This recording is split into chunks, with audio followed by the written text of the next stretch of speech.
Loading segment 1, Hyrule Kingdom.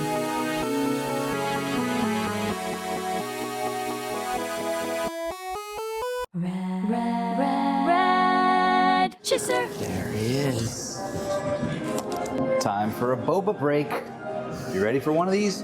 We gotta fuel up before we go look for video games. And we also gotta go back through the footage because I just left this thing recording the entire time while you went to the bathrooms. God knows what horrible noises you were making. Let's review the footage. Yeah, let's get at these things. Boba break.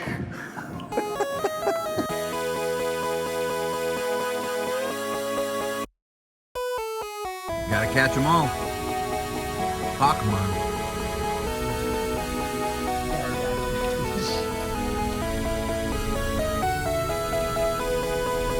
We saw the manual at another shop earlier.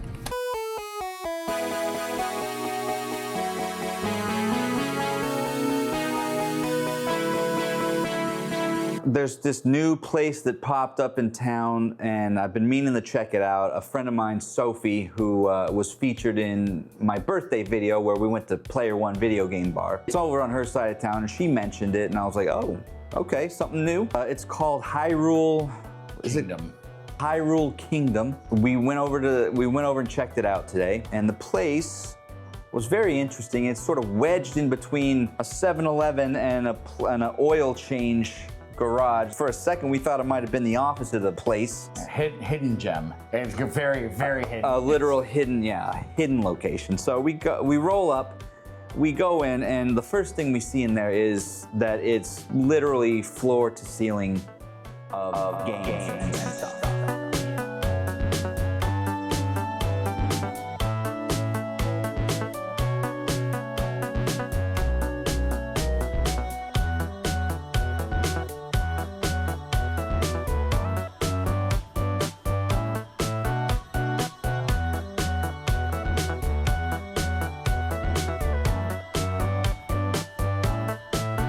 Yeah, it's the selection there was crazy. I've got a sort of a longer list of games that I've been looking for that I want to play, and I mean, if they didn't have almost everything at that place. There was a CIB copy of DuckTales 2, and that thing goes for like $1,000.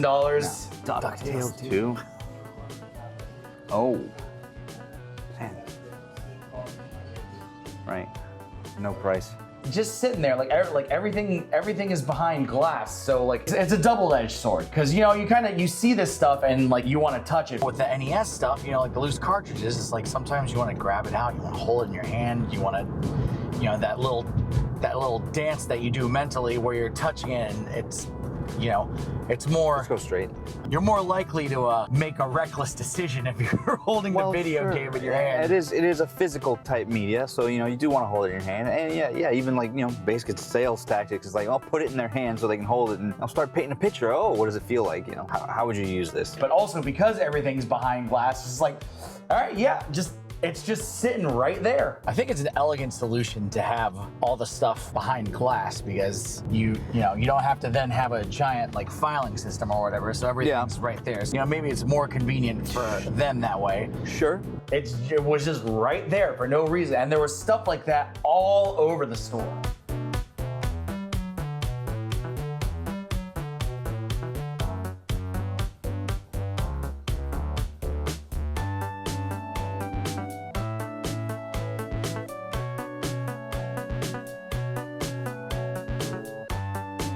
Yeah.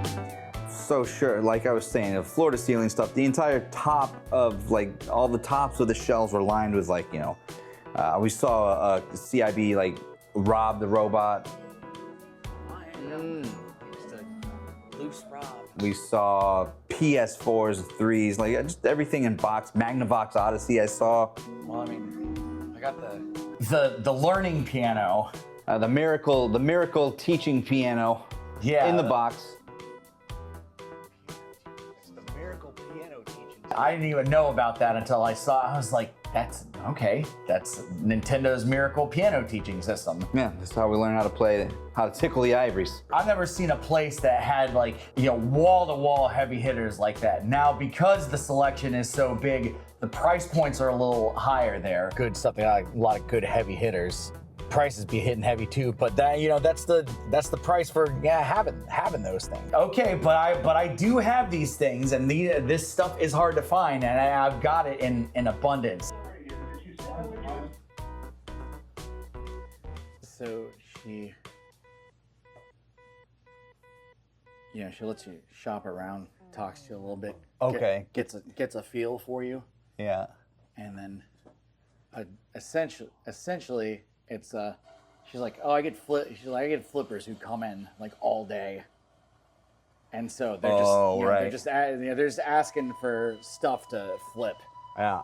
So it's like she doesn't keep her best stuff out in the in the garage. She keeps it in her house, and so like, you know, we're there to buy records because we want to, you know, listen to them. Yeah. And then she's like, okay, so if anything you can think of, just ask. I'll go see if I have it, or I'll see if I've got a better copy of it or whatever. Yeah. And it's like, that's kind of a good system, because it's like, Why don't you just tell me what you want? well, I mean, I would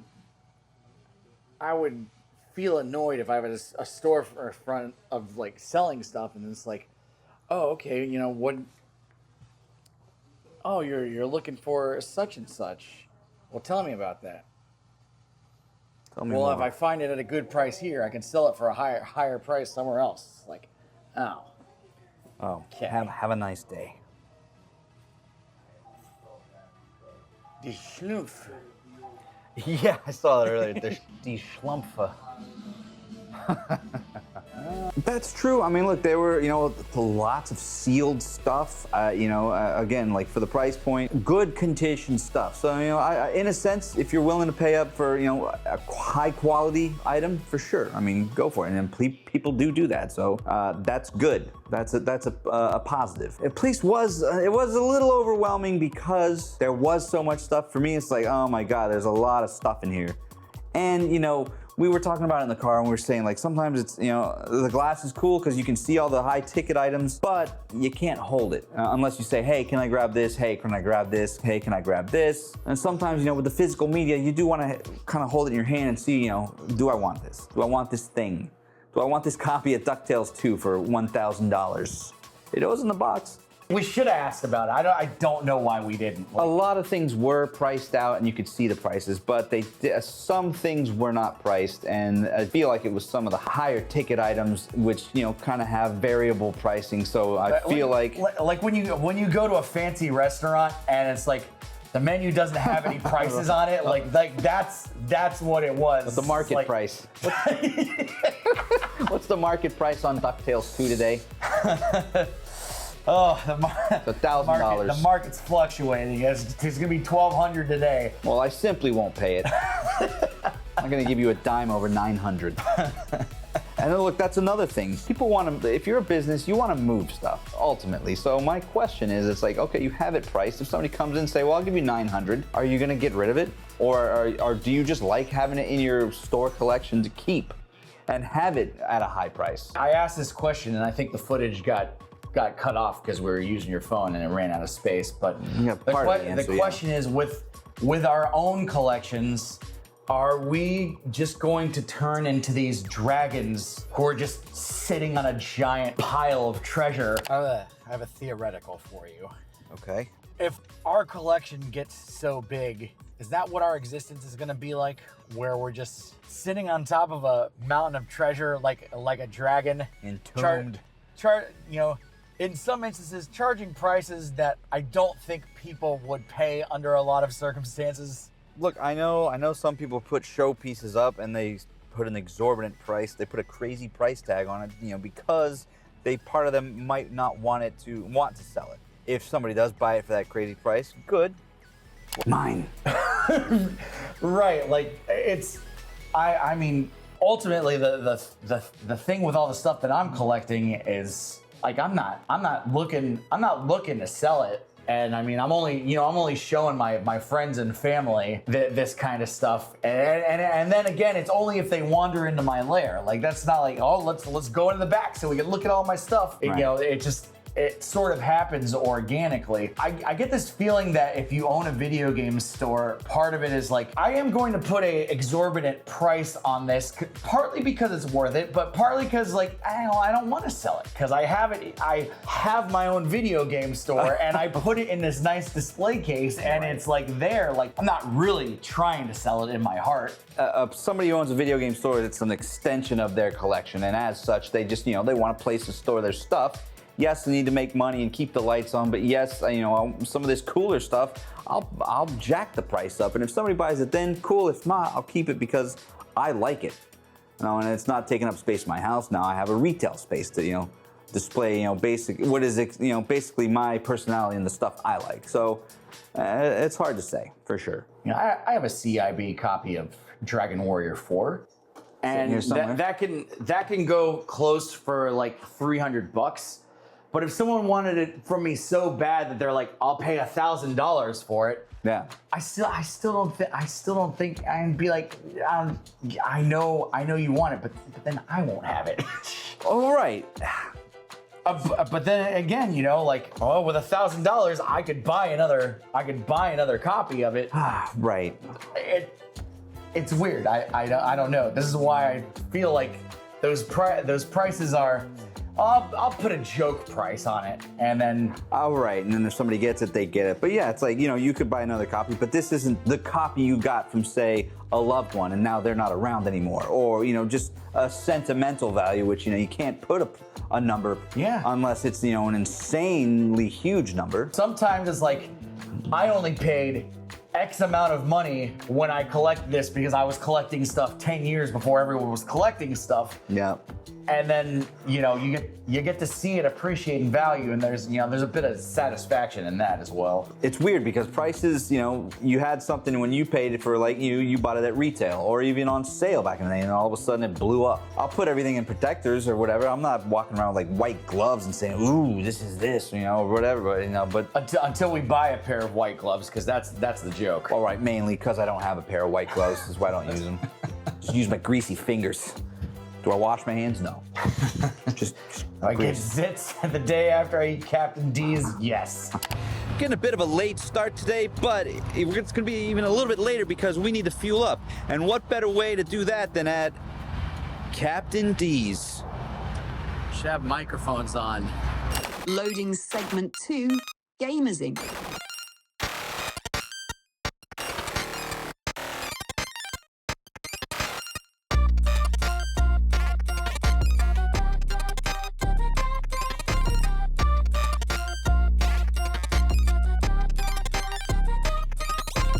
Giant stacks of Nintendo powers.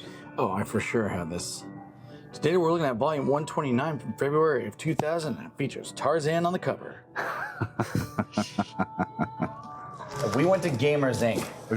We went to Gamers Inc. and then we went back to Hyrule Kingdom. So at first Gamers Inc. was just like, okay, I found a copy of Return to Arkham for PS4.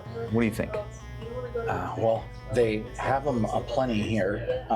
Okay. $20 isn't a horrible price. What was the other Batman game you got? That was a Return to Arkham, so it has Arkham City and Arkham Asylum.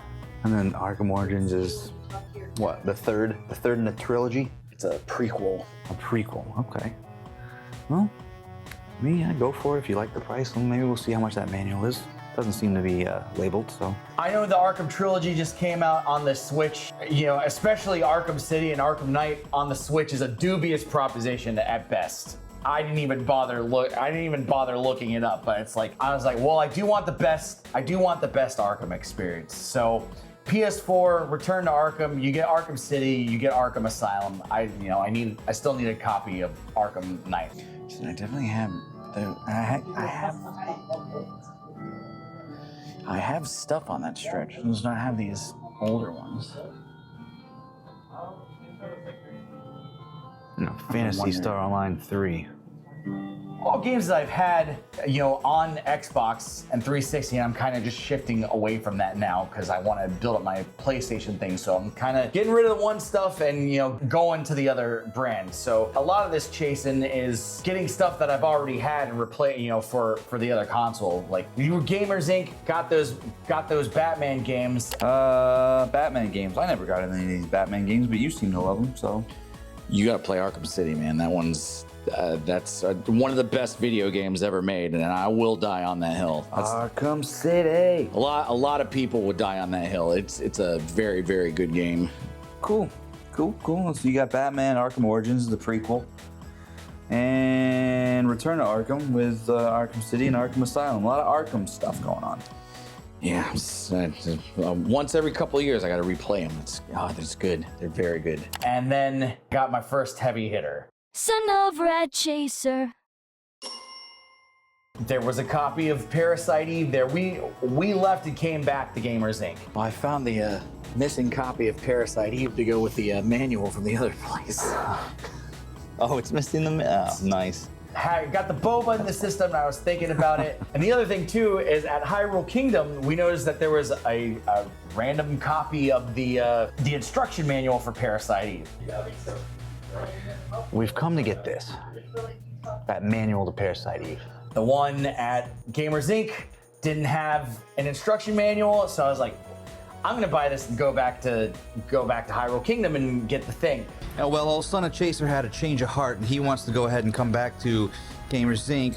after our little boba break to get a copy of Parasite Eve because he saw the manual at the other place we went to. So he wants to have a bit of an unholy AI retro union situation. I guess that is what it is. He's gonna take one piece of a game from here, he's gonna take another piece of a game from elsewhere, and he's gonna put them together and marry them. Unfortunately, they had a copy of Parasite Eve at the place, and I think the guy had just recently acquired the manual and hadn't joined them together yet. So we went back to try to buy the manual, and that didn't go down, unfortunately. We saw the manual at another shop earlier. This is another thing. We're gonna get them and put them together for the video. We're gonna marry them. Perfect.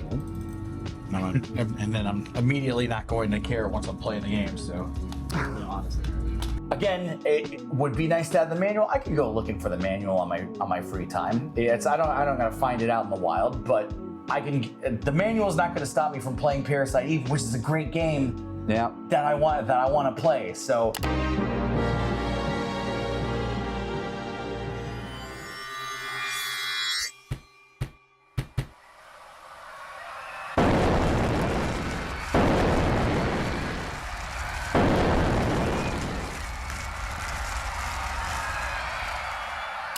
It's like if Resident Evil were an RPG. Yeah. Okay.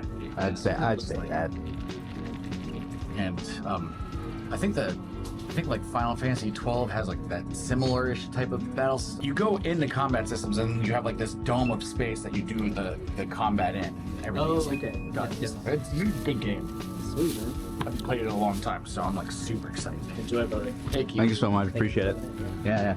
Chaser's looking for NES games because we got the dailies to be concerned I'm with. trying to chase down more NES games. I've been doing one short a day of playing NES games to like day 87 or 88 or something like that, and I'm running out of games. So I need to replenish so I can keep going. So I did pick up a few NES games, nothing crazy. I think I got like 5 NES games to add to the stack. I'm trying to go for a full set, casually, nothing crazy. Ring King, it's a boxing game. Super Glove Ball, one of the only NES games for use with the Power Glove, specifically.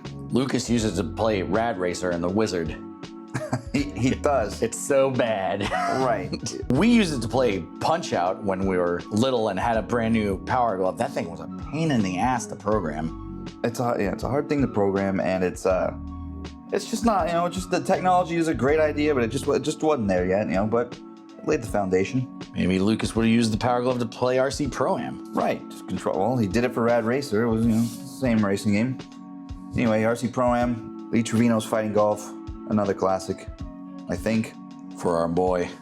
Yeah, for our golf friend who keeps asking for more golf videos. So here you go, buddy. Infiltrator looks like a flying game and a shooting game. I don't know. I haven't played it. Throw that up on the counter. So I'll be able to keep these shorts up a little bit longer. I am casually going for a full set, so whatever I find, I'm gonna take. A big hanger for that Batman. I know you're running out of NES videos here soon, Chaser. Anything you'd want to grab? I do. Shovey for your tummy. Yeah, I need a little shoveware titles, just to bolster the collection, just so I can keep making videos.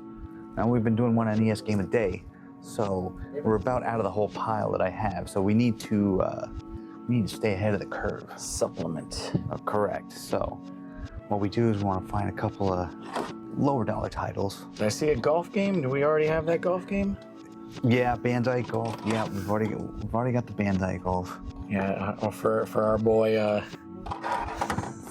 For our guy, there's a kid who comments on like, all the videos about golf. He wants more golf. We'll get more golf stuff for him. We'll get you. I'm ashamed of both of us that we can't remember the guy's handle right at this moment. We'll get you some more golf. I don't have a deadline for the full set, but I do have I've got over 100 games. The target there is 677 is one of the official numbers. So I'm a ways away, but I'm having fun doing it. That's I don't need to acquire it as fast and as aggressively as possible. It's the chase is the fun part, and chasing with the son of Chaser is the fun part, and meeting new people all along the way. So, Chrysalis. You ever play this one? I've got a copy of it. Oh yeah, you gave me a copy of the manual. Yeah, I had some extra manuals. You had extra manuals. Supplement your collection with something you might want to play. We got Strider up there. That's a good one. Yeah. Look, you want another great banger right there? Street Fighter 2010. Nice one, bro. $15.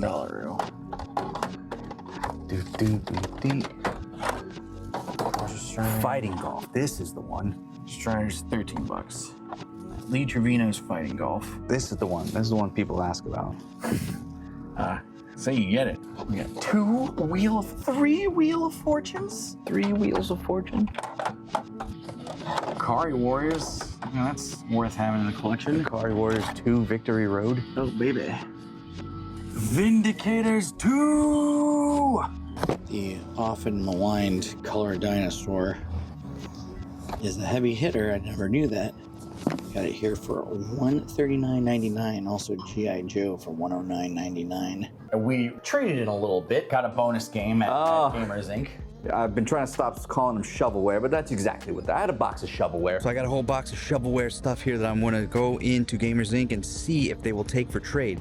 Hopefully they will, and then we're going to turn this stuff into other stuff. Let's go. Okay, and I want... guy's like, oh, great, and then I don't need to look through this box. Right, it's a double-edged sword. I try to go in cool and say, hey, listen, I know this is garbage, but if you need it, I'll trade it for, other stuff that's not garbage to me. I dropped off the box to the guy at Gamers Inc. We went and got some boba, came back. Actually, no, we didn't even. He took one look at it, and he was about 2 or 3 minutes, and he's like, well, I'll take this, this, and this. So got a box full of shovelware. We tried to give them a little bit of shovies for their tummies. Their tummies were already full, and they didn't want much of this. There were a couple DS games they took, so we traded that, and we turned it into another NES game. So one more stack of NES games for the collection. Not bad. So let's move on. I got about $10 worth of trade in for what he did want, and I traded that for another NES game. Just straight trade. So it worked out. Oh, Alundra. Let's talk about Alundra. Okay, we got another heavy.